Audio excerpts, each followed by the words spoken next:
Hello everybody, it's me. Welcome to my channel.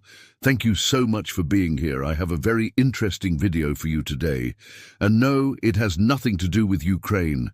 As much as I love bringing you the latest news from Ukraine every single day, sometimes there are events that take place in Russia itself that are of utter importance.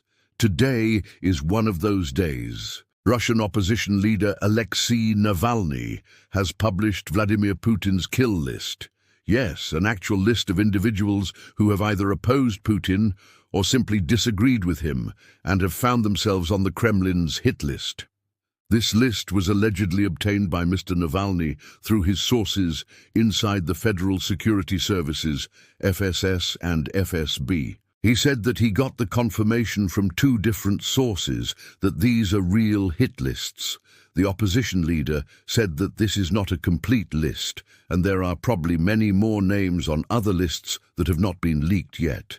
But the names that were leaked are quite telling. The most recent addition to this list, opposition politician Vladimir Kara-Murza, who just returned to Moscow after recovering from poisoning in Berlin. He was put on the list on March the 2nd, 2023. In February, Karamazov called the war in Ukraine a crime and compared Putin to Hitler, so naturally he made it to the list. Another interesting individual is Mikhail Khodorkovsky, a former oligarch who spent 10 years in prison on what many believed were trumped-up charges. He was released in 2013 and since then has been a vocal critic of Putin and the Kremlin. He's also on the list. As you can see, this list includes not only politicians, but also journalists and bloggers. For instance, there is a well-known journalist and blogger, one of the most popular ones in Russia, Yuri Dud. He's also on the list. Apparently, he was marked for elimination in January of 2023.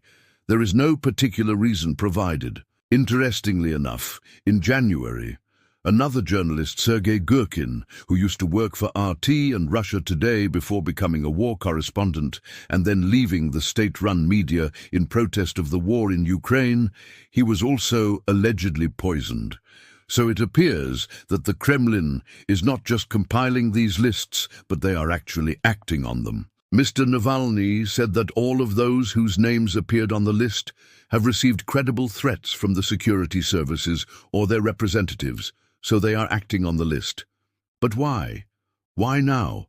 Well, according to Mr. Navalny, these lists were declassified by an order of Putin himself. And as we know, Putin recently announced his re-election for the 2024 presidential term.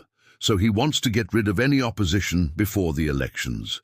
He wants to make sure that there is nobody left who can potentially stand against him. And when we look at this list, we see that there is absolutely no differentiation between the people who simply criticize Putin and those who actively fought against him.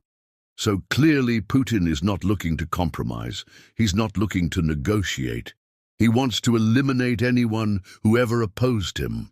And if someone doesn't even have to be an opponent, just having a differing opinion is enough to end up on Putin's kill list. So now you can understand why Putin does not want these elections to be free and fair.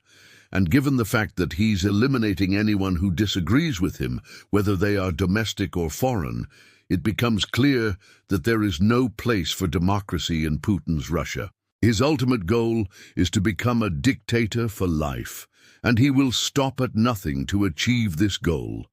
If you enjoyed this video, give it a like and consider sharing it.